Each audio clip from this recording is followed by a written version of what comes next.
Hello, and welcome to this informational video for international students at Harvard Extension School. My name is Lauren Hoechendijkhoff, and I'm the Enrollment Requirements Coordinator at Harvard Extension School and Harvard Summer School. If you're an international student considering joining us on campus at Harvard, you've come to the right place, and I'm thrilled to guide you on how to do exactly that. So with that, let me share my screen for this presentation.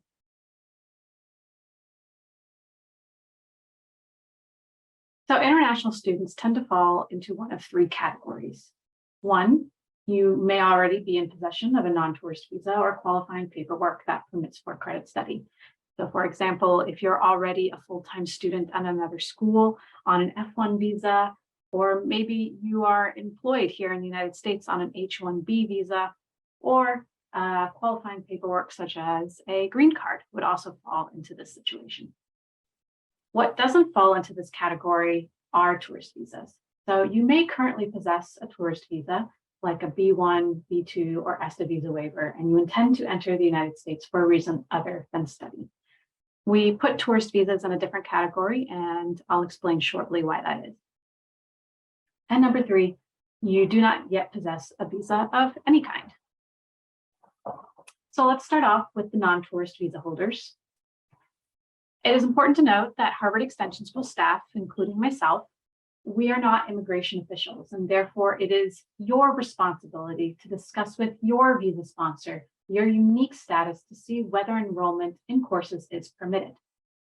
Now, a great place to start is with this fact sheet that is published by U.S. Immigration and Customs Enforcement, otherwise known as ICE. So let me bring that up for you. So for example, if you're on H-1B visa, you can see that right here under temporary workers, that you generally are permitted to take courses for credit at a higher education institution. However, you may have limitations on your visas. For example, you may only be permitted to take courses part-time rather than full-time. And so that's why your sponsor will know what you are allowed to do and what you're not. So it's always best to confer with them. Depending on your unique situation, you may have a range of options available to you.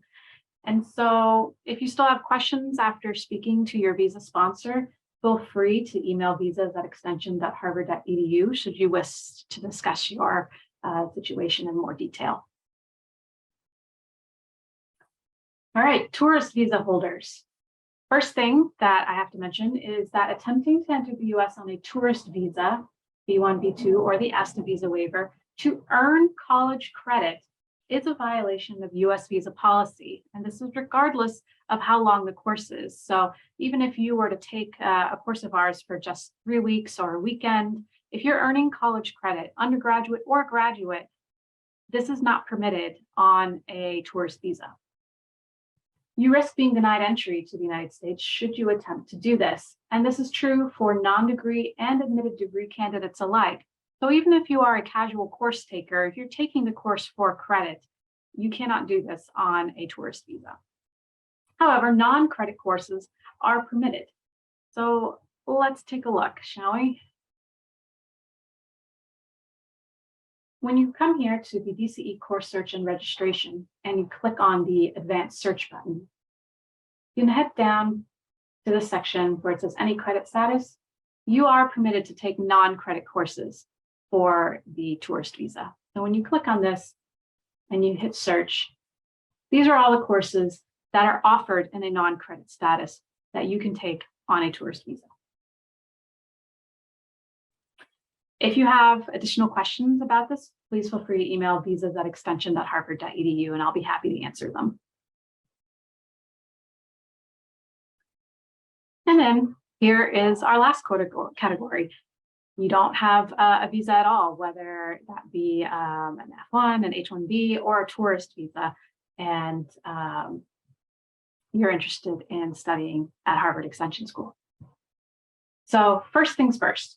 International Harvard Extension School students coming to the United States to earn credit in an undergraduate or graduate level course must obtain a Form I-20, also known as a Certificate of Eligibility, and apply for an F1 student visa at a U.S. embassy or consulate abroad to enter the United States. So this is what an I-20 looks like. We are the ones who issue this to you. You then take this document and you apply at a U.S. embassy for an F1 visa, which is what this is. And this is affixed into your passport. Student visa sponsorship for on-campus 4-credit study is only possible during Harvard Extension School, or Harvard Summer School, excuse me. And that is because Harvard Extension School does not issue I-20s during the fall or spring semesters. So if you're thinking of taking courses as an international student during the fall or spring semesters, and you are not a tourist visa holder or a visa holder of some other kind, your only options are online course options.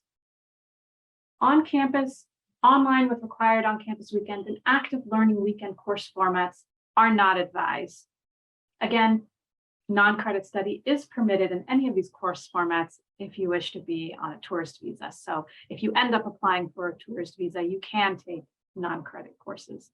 That said, these non-credit courses will not count towards certificates or degree programs. So let's now delve into how you can find these courses. Again, we're here on the DCE course search and registration page. We're going to go to advanced search, and we're going to take a look. We'll clear this at the any format. Here's where you can find your on-campus, live web conference, your on-campus or online with required campus weekend, active learning study, and more.